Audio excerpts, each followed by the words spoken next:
Allora, parlavamo del responsabile, no? Chi è questa nuova figura? Sì, questa legge prevede questa nuova figura che è il responsabile di panificazione. Il responsabile tecnicamente deve essere comunicato alla Camera di Commercio e quindi inserito nell'albo delle imprese artigiane. Questa è la prassi. Dopodiché, chi è il responsabile di panificazione? Nel 99% dei casi è il titolare, è quello che negli anni si è sempre accollato quella che è l'organizzazione, la produzione, della produzione, eccetera.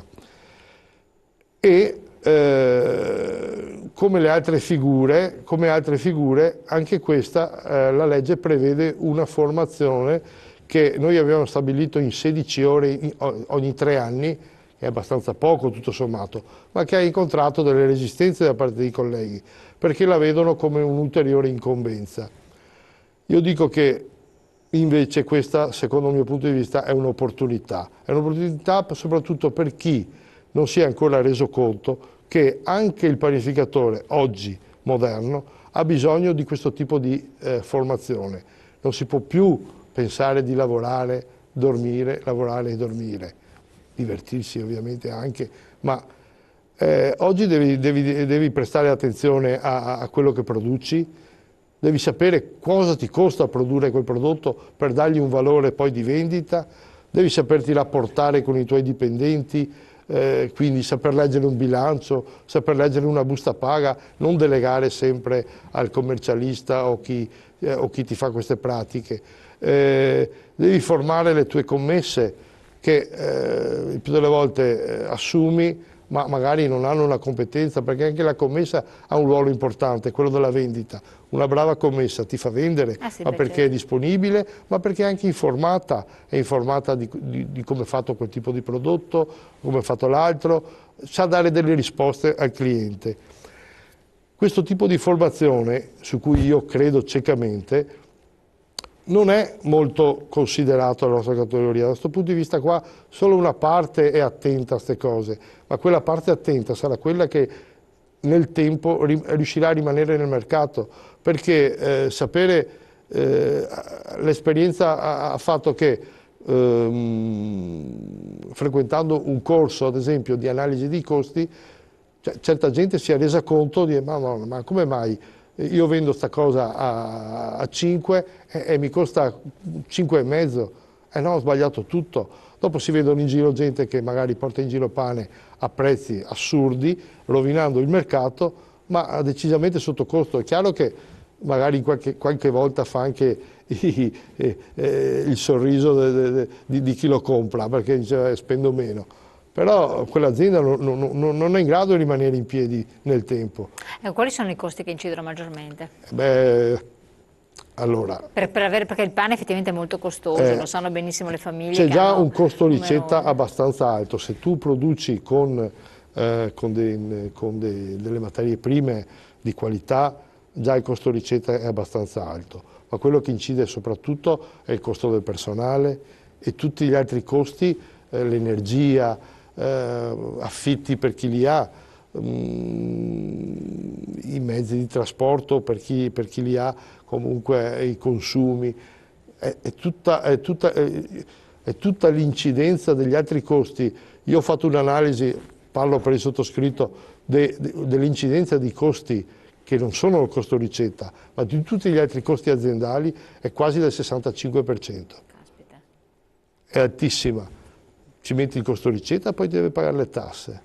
Non è che oggi navighiamo. In altri paesi è E diverso. mi permetto, non lo so, No, giusto sapevo. probabilmente pagano meno tasse o hanno meno costi fissi. Dico che mi permetto di dire o comunque di suggerire ai miei colleghi che oggi un panificio che produca esclusivamente pane non è in grado di sostenersi. Ah, quindi non è Non ce la possibile. fa, è quasi impossibile, a meno che. Quali sono gli elementi ulteriori che aiutano Beh, ha moltissimo? aiutato molto la pasticceria, soprattutto magari la pasticceria da forno, per chi non Certo. vuole essere un pasticcere perfetto. la pasticceria, e poi insomma ormai vendiamo di tutto, pizze, pizzette, focacce salate, ci siamo inventati un po' di tutto per riuscire a rimanere sul mercato, perché il pane oggi non... Da solo non paga. No, Un attimo no. solo, abbiamo una telefonata. Pronto? Sì, buongiorno, sono un collega del signore che sta parlando adesso. Sì, prego. Allora, riguardo alla nuova normativa regionale che è stata tanto voluta dalle associazioni di categoria, effettivamente è un'altra incombenza burocratica, oltre a tutte quelle che ci stanno facendo perdere il poco sonno che abbiamo. Non è vero che è un'opportunità i corsi di formazione per i colleghi del signore che ha detto lui, perché l'opportunità, l'unica opportunità è per gli enti di formazione e quindi le associazioni di categoria che ci guadagnano sopra. Per noi è solo ed esclusivamente una perdita di tempo, perché io sono 40 anni che faccio il mestiere, non ho bisogno delle 16 ore di corso di formazione per insegnarmi come si fa il pane. Non vi bastavano le altre incombenze burocratiche? Allora, qui in tutta Italia si va contro la burocrazia, ne abbiamo aggiunto un altro. Ogni anno, lei lo sa benissimo, sì, noi abbiamo almeno 2 o 3 norme nuove dall'Italia, dalla regione e dall'Europa. Mancava anche questa? Complimenti, veramente avete fatto veramente il nostro interesse. Ma qual è questa incombenza così? Quella di ogni 3 anni fare il corso. Allora, nessuno... lei non fa, scusi, già abbastanza corsi HACCP, legge 81, ex 626, allora, le faccio... fuoco. Allora, io mi permetto di precisare una cosa. Innanzitutto i corsi non è detto che siano fatti per insegnare a qualcuno a fare il pane, perché sappiamo benissimo che uno che ha 40 anni di esperienza non gli si insegna questo, anche perché credo che professionalmente lei magari di corsi ne frequenta costantemente per aggiornarsi, per sapere, per conoscenza sua personale. E questi corsi possono essere anche i corsi di HACCP, anche i corsi sulla sicurezza, è un cumulo di ore che viene registrato, e l'importante è arrivare alle 16 ore. Se poi uno vuol fare degli altri corsi, che non è detto che sono gli enti di formazione, perché si può passare tranquillamente attraverso un ente bilaterale che non costa assolutamente niente e darti quel tipo di formazione che tu hai bisogno o vuoi. Perché lo decidiamo noi di cosa abbiamo bisogno. Se io faccio un incontro con la categoria per spiegare anche questa legge regionale, questa è una formazione e viene accreditata. L'importante alla fine di 3 anni è di avere queste 16 ore. E premesso tutto questo, lei deve capire una cosa, che quando si va a fare una trattativa, e questa la proposta di una legge di questo tipo è alla fine una trattativa, qualcosa devi anche cedere, perché noi abbiamo battuto molto, ad esempio, sulla formazione dei nuovi addetti, di quelli che si affacciano per la prima volta a questo tipo di lavoro, cercando di appesantire il più possibile, in modo che la persona che si approccia a questa attività, vuole aprire una nuova attività, sia formata pesantemente, sia preparata ad entrare nel mercato. La nostra 16 ore in 3 anni, se mi permette, mi sembra ridicola quasi, però l'abbiamo dovuta cedere questa cosa. È chiaro che personalmente di formazione, guardi, non è per essere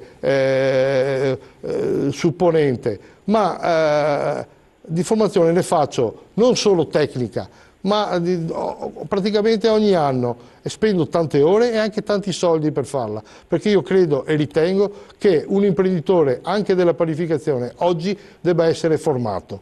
Prendiamola come un'opportunità, lo decidiamo noi cosa vogliamo, su cosa vogliamo essere formati, non lo decide nessun altro. Ha qualcosa da dire?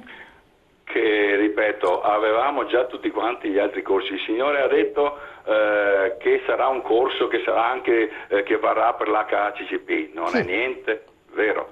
Il corso per l'HCCP è un corso specifico, il corso del primo soccorso è un corso specifico, il corso per l'RSPP è un corso specifico. Questo corso da 16 ore sarà un ulteriore corso, un ulteriore costo, un'ulteriore perdita di tempo. Le associazioni di categoria non fanno gli interessi degli iscritti, difatti io non mi sono più iscritto a nessuna associazione di categoria. A me dispiace, mi piacerebbe parlare a Io la ringrazio della cosa, telefonata, grazie. Grazie del suo intervento. Prego, comunque grazie. il corso sull'HCCP di fatto non esiste più, il signore non lo sa, tanto perché vogliamo appesantire le cose. È merito di qualcuno che l'ha tolto. Oggi la formazione sulla normale prassi igienica dell'azienda la fa il datore di lavoro ai suoi dipendenti. Punto. Quindi, ma anche quello sulla sicurezza, adesso non sono, può rientrare in quest'ambito?